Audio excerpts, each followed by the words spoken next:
Alright everybody, I am back again, and now we're just going to shoot a little video on how to play a bossa nova that's going to sound good in a small group setting.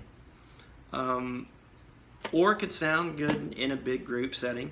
But either way, this is the kind of thing that if you go out and you're hanging out at your local jazz spot or Latin spot and you're having yourself some cocktails and whatnot, this is the kind of thing that you're going to see.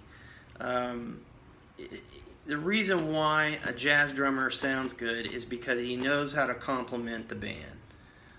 When a drummer tries playing something a little more aggressive in this kind of setting, it doesn't matter how good of a drummer you are. You aren't going to make anyone happy, and you probably won't get asked to sit in with the band ever again, or come back, or you may even lose an opportunity to get a gig.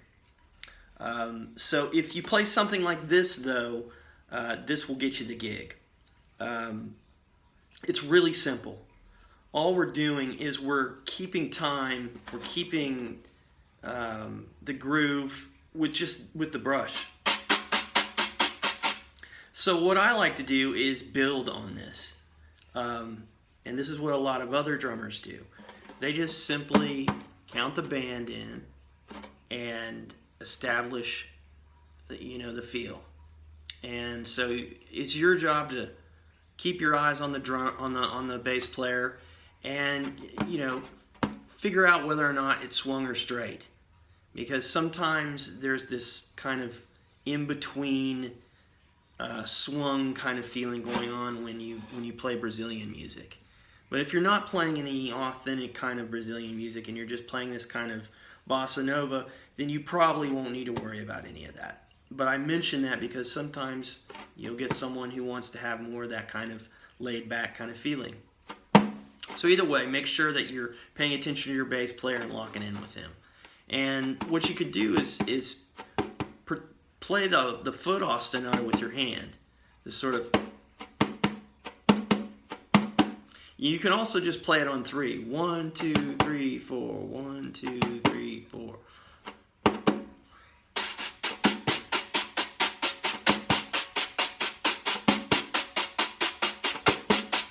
So that works really good. That's gonna give enough for the rest of the band to play around, believe it or not.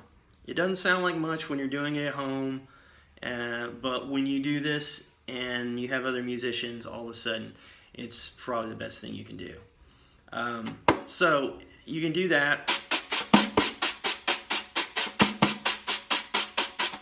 or you can do the sort of foot ostinato thing where it's like. But either way, I think it just sounds good to just do that count on 3 in there. That's all you really need to do. It's all up to you and what feels good after the band's kicking in. And then when it's time to build on this, you start adding the stick pattern in here. And it just goes like this: 1, 2, 3, 4. 1, 2, 3, 4. Or you can flip it: 1, 2, 3, 4. 1, 2, 3, 4. Or you can create variations. It's built on this sort of polyrhythmic figure: 1, 2, 3, 4. 1, 2, 3, 4. 1, 2, 3, 4. 1. Okay. You can take the pattern and repeat certain sides of it. So you have this side: 1, 2, 3, 4. 1, 2, 3, 4. Or you can go 1, 2, 3, 4. 1. Oh, sorry. 1, 2, 3, 4. 1, 2, 3, 4. You can do anything like that you want, and you need to practice all of those different ways so that if you make a mistake, you can keep going. That's really the most important thing.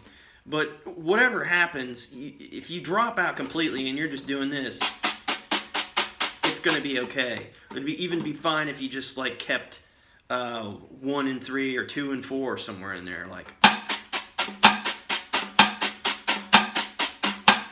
you know, whatever. You could do that. It's not going to matter. I think the more variation you have, probably the better. I kept the pattern pretty straight in the demonstration I made, so that you could, you know, just get a taste of it, and that way you can practice it yourself. But this kind of thing is going to sound really good.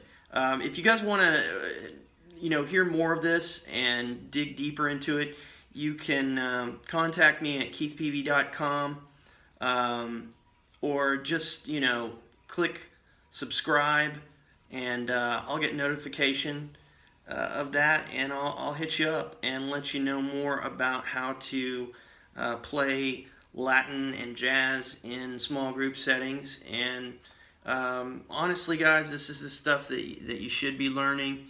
It's good to learn the other traditional drum set ways of doing things, but my experience going out and playing live, it seems like the drummers who get the gigs and get paid are the ones that are doing things like this. So until next time, keep practicing, and take care. Thank you very much for watching.